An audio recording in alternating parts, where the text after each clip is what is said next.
Assalamualaikum warahmatullahi wabarakatuh. Halo semuanya, perkenalkan nama saya Aufa Ajrina Tunisa dengan NIM 251011722011.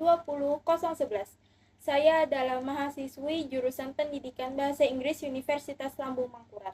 Video ini saya susun sebagai pemenuhan tugas UTS mata kuliah belajar dan pembelajaran di bawah bimbingan dosen pengampu Ibu Dr. Yirianti Rahmayani Jamain SPSI MPD.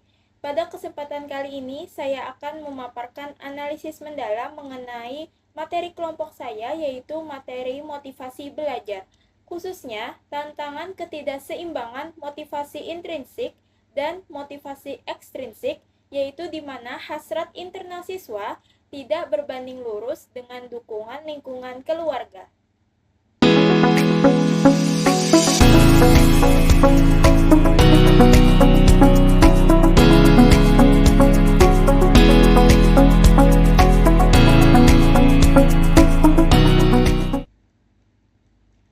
Tantangan utama yang dihadapi adalah ketidakseimbangan determinasi motivasi.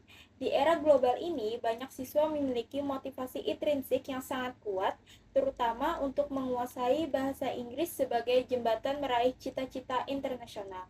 Namun, tantangan muncul ketika motivasi ekstrinsik dari lingkungan rumah justru nihil atau negatif. Orang tua seringkali tidak memberikan dukungan moral, menganggap bahasa asing sulit atau tidak menyediakan fasilitas pendukung. Masalahnya adalah, tanpa dukungan eksternal yang memadai, dorongan internal anak akan mengalami beban ganda yang memicu kejenuhan atau burnout dan penurunan performa diri dalam belajar. Kata motivasi berasal dari kata bahasa Latin yaitu movere yang berarti menggerakkan, to move atau dorongan. Dalam konteks pendidikan, motivasi belajar merupakan kekuatan mental atau dorongan psikologis yang menggerakkan dan mengarahkan perilaku manusia, termasuk perilaku belajar. Selain itu, jika kita mengutip pendapat para ahli, menurut McDonald, motivasi adalah perubahan energi dalam diri seseorang yang ditandai dengan munculnya perasaan atau feeling dan reaksi untuk mencapai tujuan. Hamzah B. Uno juga menambahkan bahwa motivasi belajar adalah dorongan internal dan eksternal pada siswa yang sedang belajar untuk mengadakan perubahan tingkah laku. Dorongan ini pun didukung oleh beberapa indikator penting, antara lain adanya hasrat dan keinginan untuk berhasil, dorongan kebutuhan dalam belajar, harapan akan cita-cita masa depan, adanya penghargaan, serta lingkungan belajar yang kondusif. Terkait klasifikasinya, menurut Sardiman, terdapat dua macam motivasi belajar.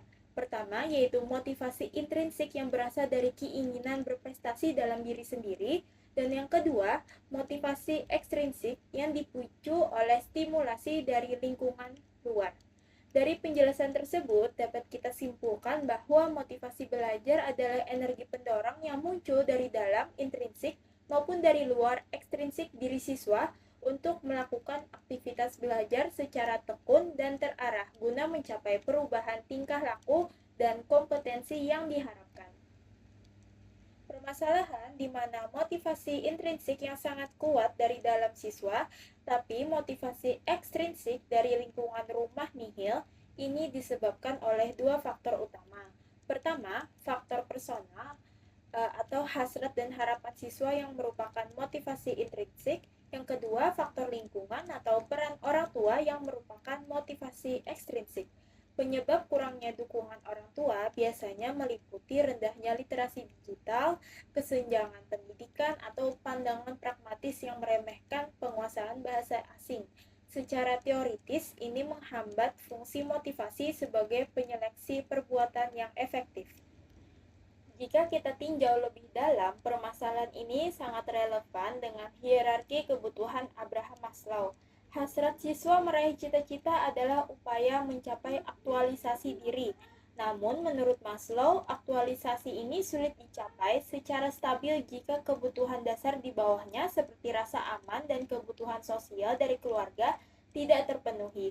Lebih lanjut lagi, dalam Self-Determination Theory oleh Deci dan Ryan, keberhasilan belajar membutuhkan terpenuhinya kebutuhan akan keterhubungan atau minus. Ketika orang tua bersikap nihil atau negatif, siswa kehilangan rasa terhubung dan didukung secara sosial.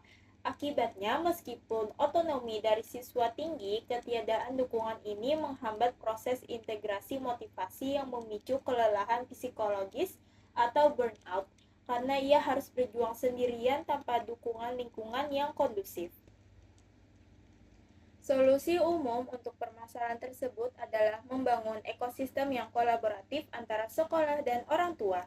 Pihak sekolah perlu memberikan edukasi kepada orang tua melalui pertemuan rutin mengenai pentingnya pujian dan kehadiran emosional sebagai bentuk dukungan ekstrinsik.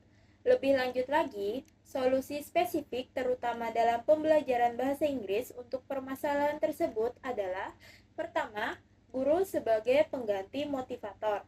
Guru, terutama guru bahasa Inggris, harus berperan sebagai pengganti sumber motivasi ekstrinsik dengan memberikan umpan balik positif secara intensif di kelas. Yang kedua, yaitu adalah self-directed learning.